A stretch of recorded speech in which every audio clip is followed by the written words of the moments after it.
연수를 잘 마치고 왔습니다. 우리 장로님 집사님들께서 교회를 잘 돌봐주셔가지고 걱정 없이 평안한 마음으로 이렇게 잘 다녀왔습니다. 원래 목회자들은 이제 3년에 한 번씩 이렇게 연수를 하도록 그렇게 되어 있는데 코로나 때문에 이렇게 저렇게 미뤄져서 한 4년 만에 이렇게 가게 된 것 같아요. 근데 이제 교회에 이렇게 있다 보면 뭐 성경 공부도 또 끊쳐지면 안 되고 이렇게 저러다 보면은 일주일 시간을 내서 가는 것이 좀 쉽지 않습니다. 그런데 막상 가보면 참 잘 왔다 생각이 들고 제가 개인적으로 이번 연수를 통하여 다시 한번 깨닫게 된 것은 이 교회의 주인은 하나님이시라는 것입니다. 그래서 어떨 때 막 욕심이 생기고 우리가 평안한 마음을 갖지 못하는 것은 내가 하려고 하기 때문에 그렇습니다. 그리고 내 교회라고 생각하고 내 일이라고 생각하고 내가 뭘 해보려고 할 때, 인간적으로 뭘 해보려고 할 때 항상 문제가 생기는 것 같아요. 그래서 이번에 다시 한번 그렇다고 게으르고 방관하고 그러라는 뜻은 아닙니다. 우리는 우리에게 맡겨진 사역을 최선을 다해서 해야 되지만 하나님께서 살아계시고 하나님께서 이 교회를 붙들고 있고 이 세상 역사를 주관하고 있다는 것을 우리가 믿고 하나님의 영역은 이렇게 하나님께 맡길 수 있게 되기를 정말 바랍니다. 오늘은 계시록 17장을 공부할 텐데요. 아마 지난 안식일에 기본교리 그 골든벨 성경 문제 책자를 아마 받으셨을 것입니다. 합회에서 10월에 이렇게 이제 골든벨 그 대회를 합니다.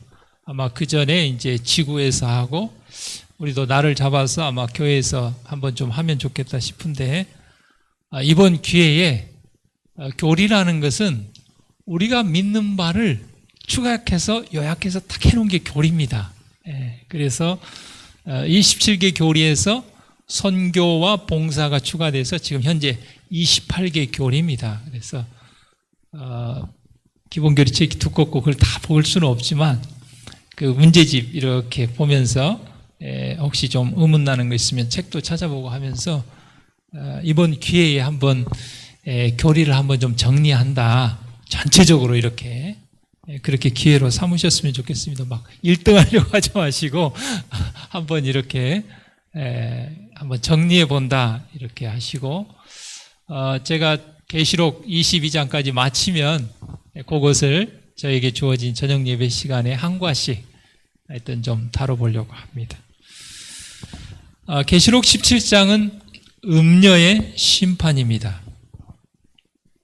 우리에게 있어서 가장 무섭고 두려운 것은 핍박이 아니라 세상과의 타협이며 세속적인 정신입니다. 음녀는 세상 권력과 손을 잡고 타협하며 세속적인 정신을 가지고 운영되는 세력을 상징합니다. 그러나 우리는 이 계시록 17장에 나와 있는 눈에 보이는 음녀를 생각할 뿐만 아니라 눈에 보이지 않지만 우리의 마음속에 있는 바벨론과 음녀를 상징하는 영적인 요소가 우리의 마음에 있는가 우리가 이 공부를 통하여 뒤돌아볼 수 있는 기회가 되기를 바랍니다.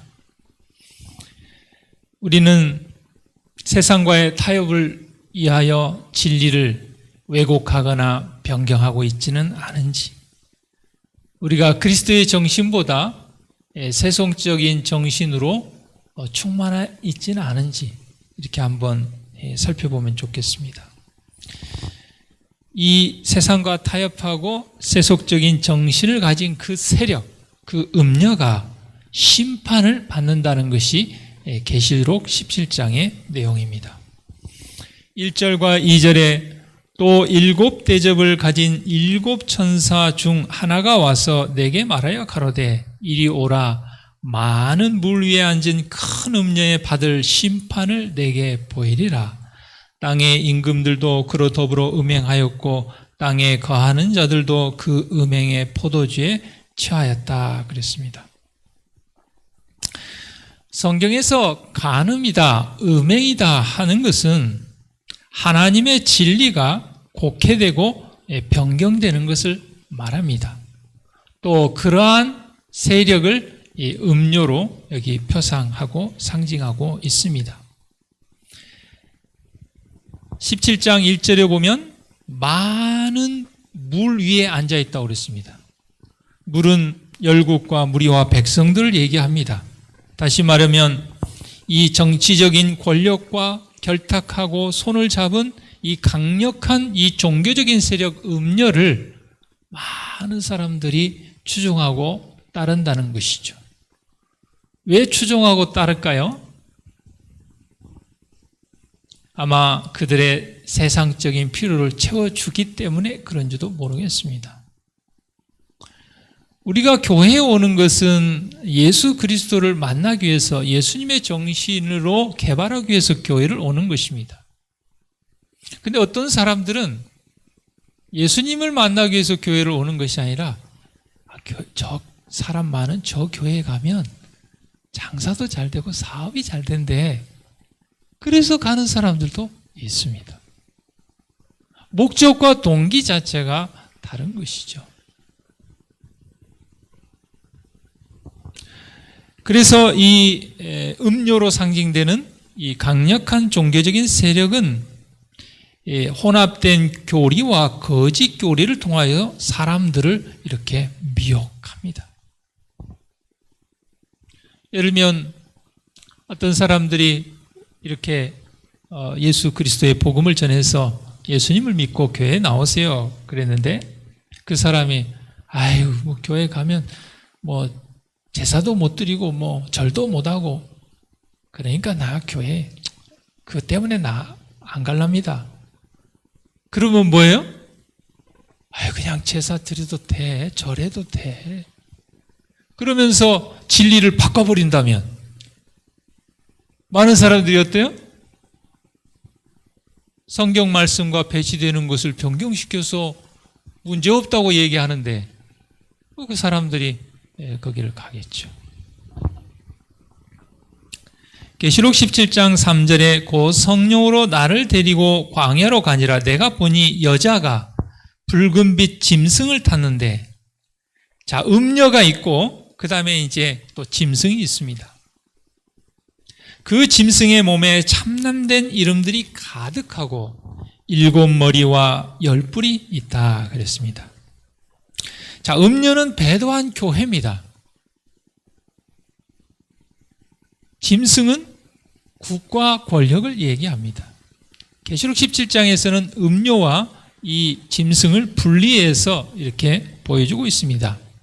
우리가 이미 공부한 계시록 13장에도 첫 번째 짐승은 종교적인 세력이죠. 로마 가톨릭 교회. 그 다음에 두 번째 짐승은 세상의 권력의 정말 최고의 국가인 미국이 이렇게 나와 있어서 둘이 손을 잡고 일을 하죠. 이 마지막 때에. 여기에서 7 머리는 7 나라를 얘기하는데 하나님의 나라와 그 백성들을 핍박했던 나라들을 이야기합니다. 우리가 과거의 역사에 등장했던 이집트, 애굽, 그 다음에 아시리아, 바벨론, 페르시아, 그리스, 그 다음에 이교 로마, 국가 로마, 그 다음에 교황 로마, 교회 로마, 이렇게 7 나라가 역사 가운데 등장합니다. 창세기 3장 15절에 보면 여자의 후손이 나오고 여자 교회가 나오고 그 다음에 뱀에 나오고 뱀의 후손과 여자의 후손의 선악의 대쟁투가 이렇게 쭉 나옵니다. 어떻게 보면 성경 전체를 흐르는 그 핵심은 선과 악의 대쟁투입니다. 그런데 구약의 역사는 여자의 후손인 예수 그리스도가 이 땅에 오시는 것입니다. 그런데 그것을 사단은 막는 것이죠. 이집트를 통해서, 아시리아를 통해서, 바벨론을 통해서, 페르시아를 통해서, 그리스를 통해서. 그래서 이 나라들은 그 당시에 시대마다 정말 최고의 그 국가들이었고, 사단은 그 국가들을 통해서, 그 나라들을 통해서 하나님의 나라와 백성들을 핍박했습니다. 자, 그런데 우리가 계시록 17장 10절에 보면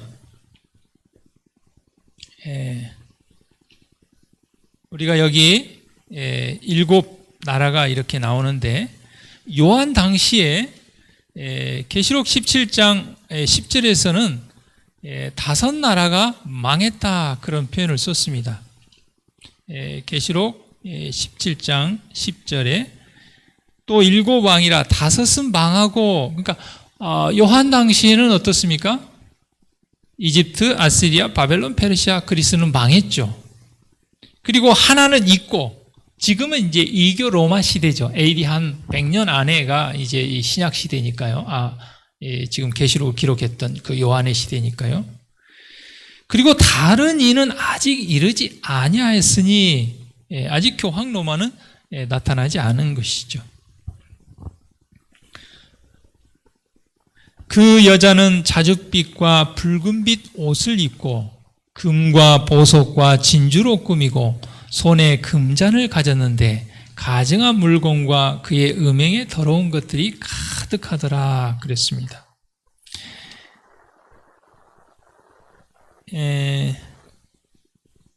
여기 이제 4절부터 보면 이 음녀가 어때요? 아주 화려하고 찬란하고 그러죠. 자줏빛 옷, 붉은빛 옷, 그 다음에 금과 보석, 진주, 금잔. 그런데 그 화려함 속에 뭐가 있어요? 가증한 물건과 음행에 더러운 것이 가득하다 그랬어요. 여러분, 어떤 정말 예쁜 아가씨가 있는데 얼굴도 이쁘고 옷도 잘 입고 막 무엇도 막 장식도 하고, 그런데 안에 복수심과 이기심과 이런 것들이 가득하다면 어떻겠어요? 정말 이세벨 같은, 드릴라 같은 그런 여인들은 어때요? 사람들을 미혹하고 겉모습을 통하여, 그러나 다른 사람을 멸망으로 인도하는 그런 음녀인 것이죠. 그 이마에 이름이 기록되었으니 비밀이라, 큰 바벨론이라, 땅의 음녀들과 가증한 것들의 엄이라 하였더라. 또 내가 보매 이 여자가 성도들의 피와 예수의 증인들의 피에 취한지라 그랬습니다. 내가 그 여자를 보고 기이 여기고 크게 기이 여기니, 천사가 가로되 왜 기이 여기느냐? 내가 여자와 그의 단발 7머리와 10뿔 가진 짐승의 비밀을 내게 이르리라. 굉장히 사치스럽고 화려한 모습을 한 이 종교적인 배도의 세력은 온갖 비성경적인 가르침들과 이교의 풍습들을 가지고 있습니다. 여러분, 우리가 정말 이번에 한 어떤 목사님이 그런 말을 하더라고요. 성지순례를 갔는데, 제가 어느 나라인지는 모르겠습니다. 성당인데 그 웅장함과 그 크기라는 것이 정말 말로 표현할 수 없을 만큼 압도될 정도로 아주 막 정말 웅장하고 크고 막 예술적으로 아주 멋있게 아주 건축 기술을 동원해서 다 그렇게 지어진 그 건물을 보니까 외향적으로 이렇게 압도가 되더라고.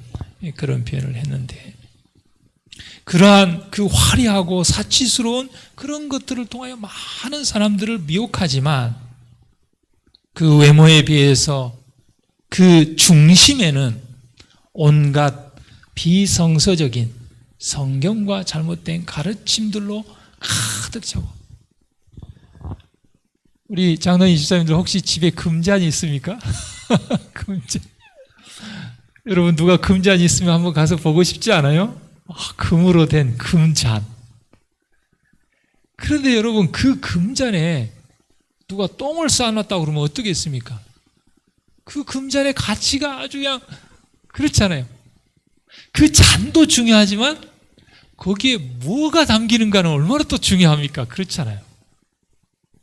근데 흙으로 만든 정말 보잘것없은 그릇인데 그 그릇 안에 정말 귀하고 사람의 생명을 살리는 그런 그 어떤 정말 약이라든지 약재라든지 그런 것이 담겨 있다고 하면 얼마나 그건 또 귀합니까? 그렇잖아요.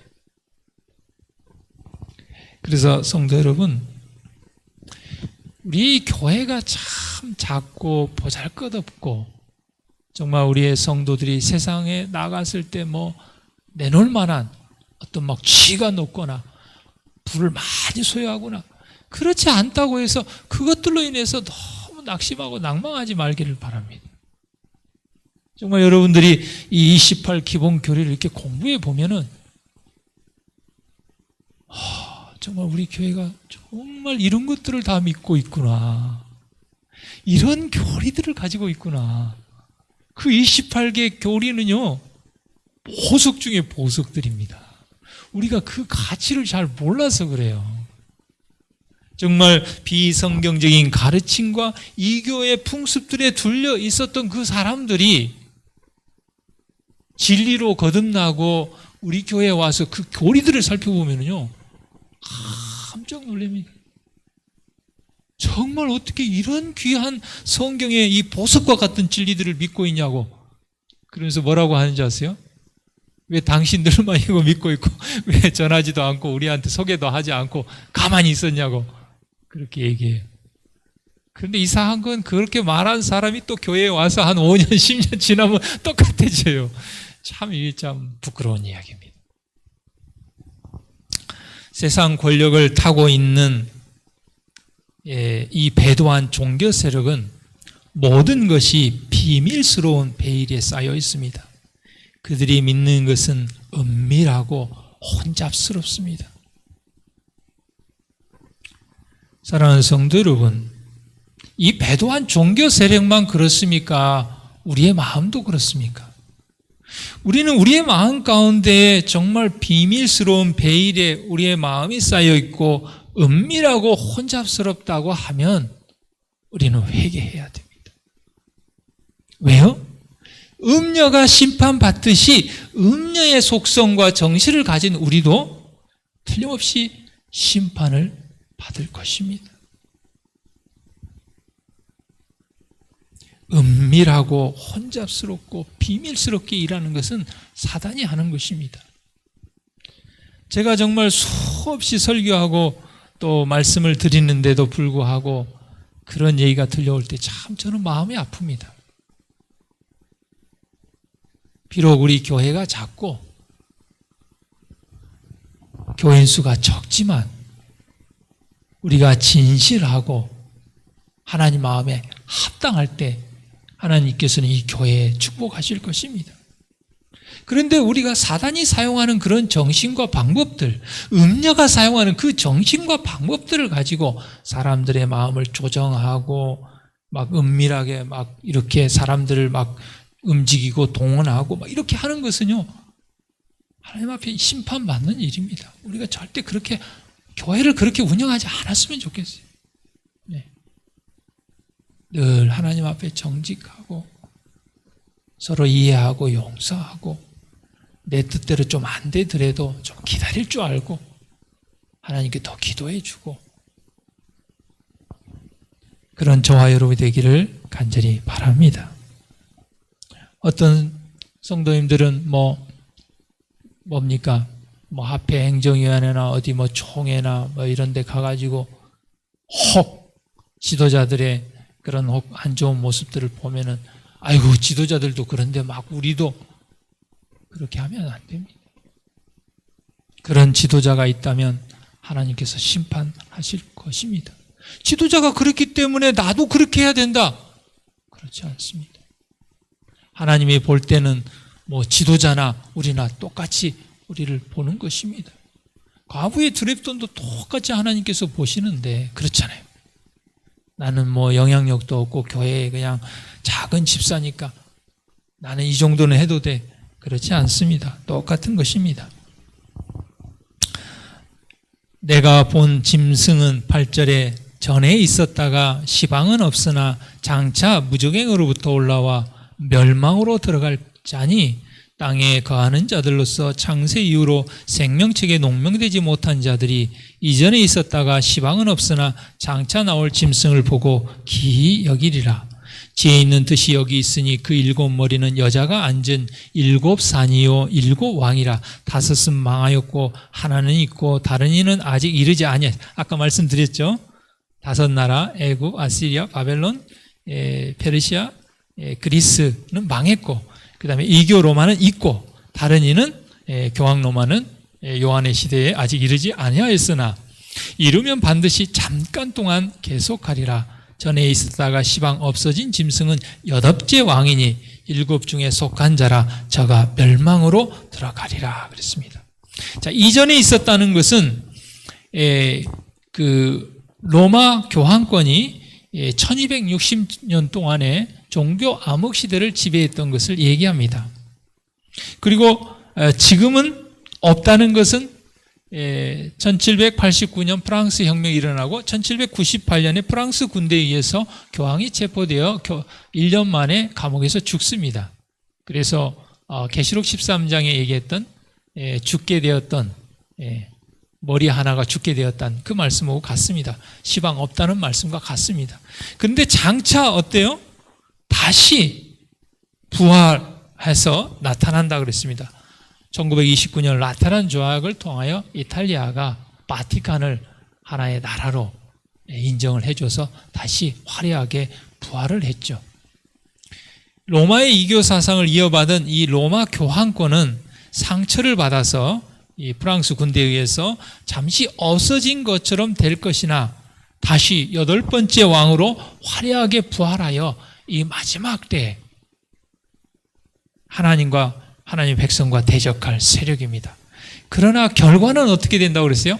멸망으로 간다고 그랬습니다. 심판을 받을 것이라고 하나님께서 성경에 말씀하셨습니다. 12절 13절 내가 보던 10뿔은 10왕이니 아직 나라를 얻지 못하였으나 다만 짐승으로 더불어 임금처럼 권세를 일시 동안 받으리라. 저희가 한 뜻을 가지고 자기의 능력과 권세를 짐승에게 주더라. 이 심판의 때, 이 마지막 때의 10나라는 마지막 때의 세상의 여러 나라들을 상징합니다. 이 10나라들은 로마 교황에게 세속적인 힘을 몰아줄 것이고 무소불위의 권세를 부리도록 도와줄 것입니다. 종교 세력이 무슨 힘이 있습니까? 군사력이 없잖아요. 군인도 없고. 그때 이 세상의 나라들이 미국을 중심으로 해서 그걸 도와준다는 것이죠.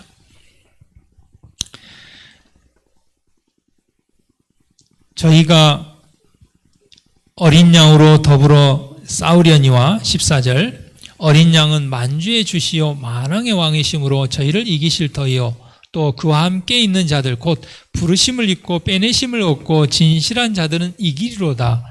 또 천사가 내게 말하되 내가 본 바 음녀에 앉은 물은 백성과 무리와 열국과 방은 들이니라.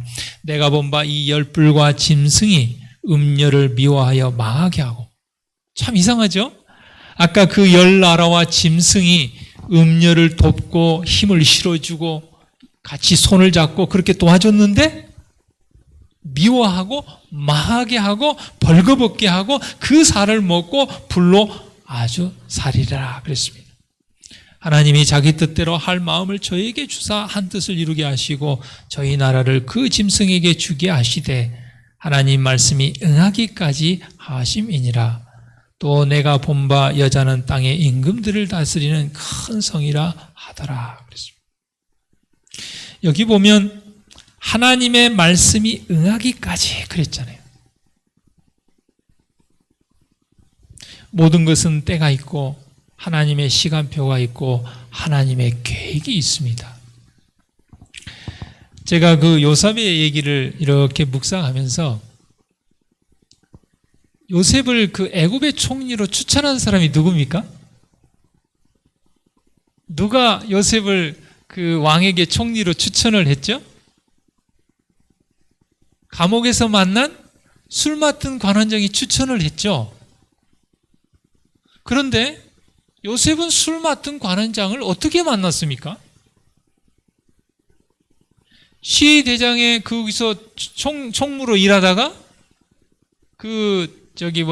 주인의 아내의 유혹을 받아서 모함을 받아가지고 감옥에 가서 만났어요. 요셉이 감옥 안 갔으면 술 맡은 관원장 만날 수 있어요, 없어요? 못 만났습니다. 그러면 왕에게 총리로 추천도 못 받았을 것이다. 물론 모함과 고난과 핍박과 시련이 있었습니다. 그러나 그가 하나님 앞에 정직하고 하나님 앞에 충성되었을 때 그 모함과 고난과 시련을 통해서 하나님께서는 그곳에서 누구를 만나게 했어요? 술 맡은 관원장을 만나게 했어요. 누가 요셉이 술 맡은 관원장을 만나게 해주셨습니까? 하나님께서 만나게 해주셨습니다. 그래가지고 꿈을 해석해가지고 술 맡은 관원장이 나갔을 때 나가자마자 그 은혜를 갚기 위해서 요셉을 뭐예요? 감옥에서 나가게 해줄 줄 알았어요. 성경에 보면 만 2년 동안 잊어버렸다고 그랬어요. 그래서 저는 참 배은망덕하다. 그 꿈 해석해줘가지고 좋아가지고 나가면 꼭 왕에게 얘기해서 나가게 해준다고 하더니 화장실 들어갈 때 마음하고 나갈 때 마음이 다르다고 어떻게 깜빡 2년 동안 잊어버렸을까? 근데 이번에 목사님께서 설교를 하시는데 하나님께서 잊어버리게 했다. 누가요? 하나님께서 술 맡은 관원장의 그 일을 잊어버리게. 그리고는 이제 언제요? 2년이 지난 후에 생각나게. 그러니까 하나님께서는 잊어버리게도 하시고 생각나게 하시기도 하시고 필요하다면 시련을 허락하셔서 감옥에 가게도 하시고 하나님의 때가 되면 하나님의 말씀이 응할 때가 되면 다시 일으켜 세우시는 우리가 좀 그 하나님을 믿어야 될 것 같아요. 여러분 우리가 인위적으로 막 로비하고 부탁하고 그런다고 해서 그 술 맡은 관원장 만날 수 있습니까? 딱 그 시기에 딱 바로왕 만날 수 있습니까? 요셉이 아무리 똑똑하고 아무리 지혜가 있고 정직하다고 해도 그가 그렇게 한 것이 아닙니다. 물론 그는 하나님을 믿고 신뢰하고 최선을 다했습니다. 그러나 모든 각 때마다 그 시간표는 누가 인도하셨어요? 하나님께서 인도하신 것입니다. 주께서 하나님께서 하나님의 말씀을 따라 예언을 따라 지금 탁탁 진행돼 가고 있습니다. 또 내가 본 바 여자는 땅의 임금들을 다스리는 큰 성이라 하더라. 여기서 어린 양과 싸운다는 것은 그리스도를 머리로 하는 참된 교회와 하나님의 계명에 순종하는 그리스도인들을 핍박하는 것을 이야기합니다. 여러분 우리가 일반 큰 교회들로부터 뭐 2단이다 3단이다 막 이렇게 하는 것은 어떻게 보면 하나님의 말씀대로 순종하는 하나님의 교회를 핍박하는 것이죠. 열불과 짐승은 정치적인 세력입니다. 그리고 음료는 종교적인 세력입니다. 그런데 이 정치적인 세력인 열불과 짐승이 음료인 종교적 세력을 도와주다가 이 마지막 때에 공격하는 것은 그리스도와 그를 믿는 신실한 성도들이 승리하는 것과 일곱 재앙들이 자기들에게 내리는 것을 보고 지금까지 음녀에게 속아서 이용당했다는 것을 각 나라들이 깨달았기 때문에 그렇게 미워하고 돌아서고 공격하게 된다는 것이죠. 그들이 음녀에게 속아서 미혹당해서 이용당할 때는 몰랐는데 하나님께서 신실한 하나님의 성도를 승리케 하시고 일곱 재앙을 통하여 악을 심판하는 것을 목격하고 그들이 음녀에게 속았다는 걸 깨닫고 음녀를 미워하고 공격하는 것을 보여줍니다. 세상의 권력들이 거대한 종교 연합 세력에 등을 돌리고 마침내 바벨론인 음녀는 모든 세력을 상실하고 멸망하게 될 것입니다. 이 첫날 이렇게 여러 이렇게 그룹을 나눠서 이렇게 친교 모임을 하면서 목회를 하면서 실패한 경험담을 이렇게 나누는 시간을 가졌는데 충청합회의 한 목사님께서 그런 얘기를 하더라고요.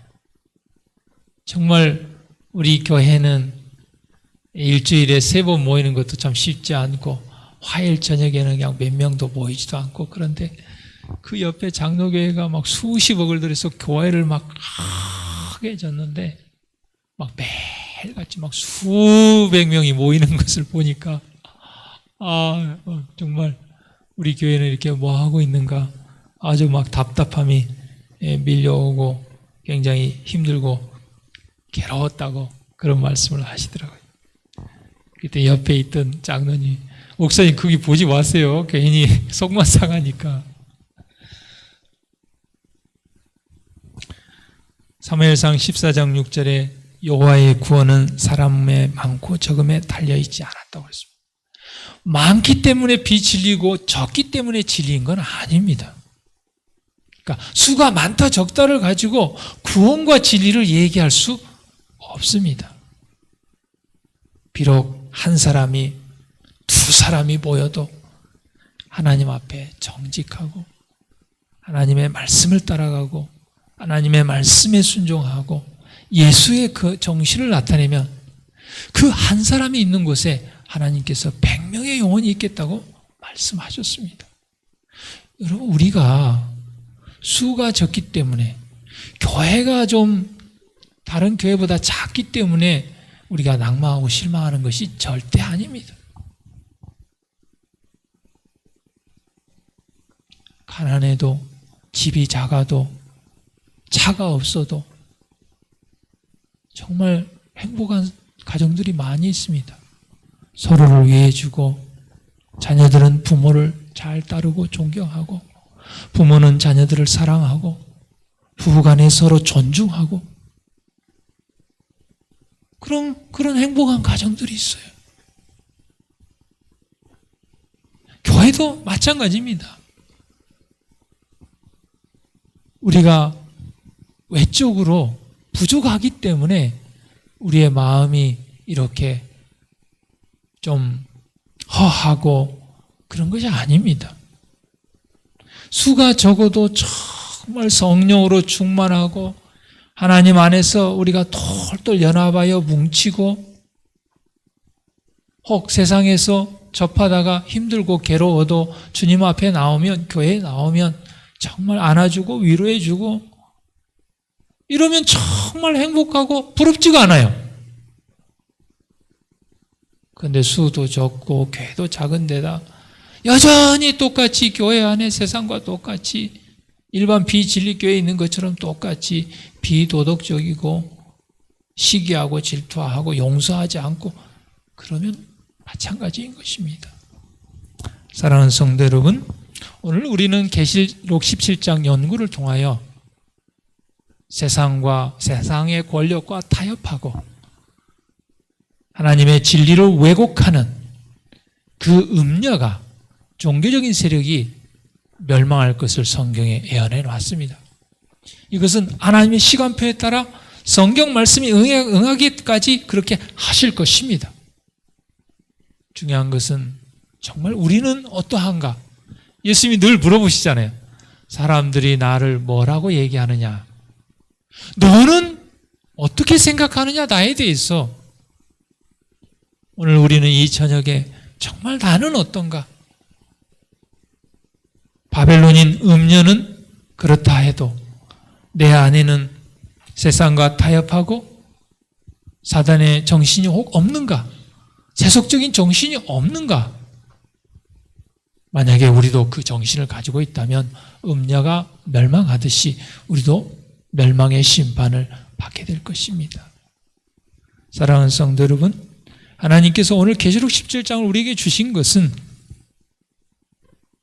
악은 틀림없이 멸망할 것을 가르쳐 주셨을 뿐만 아니라 우리 안에 악의 요소들이 있다면 회개하고 돌이키라고 오늘 이 저녁에 계시록 17장의 말씀을 주셨습니다.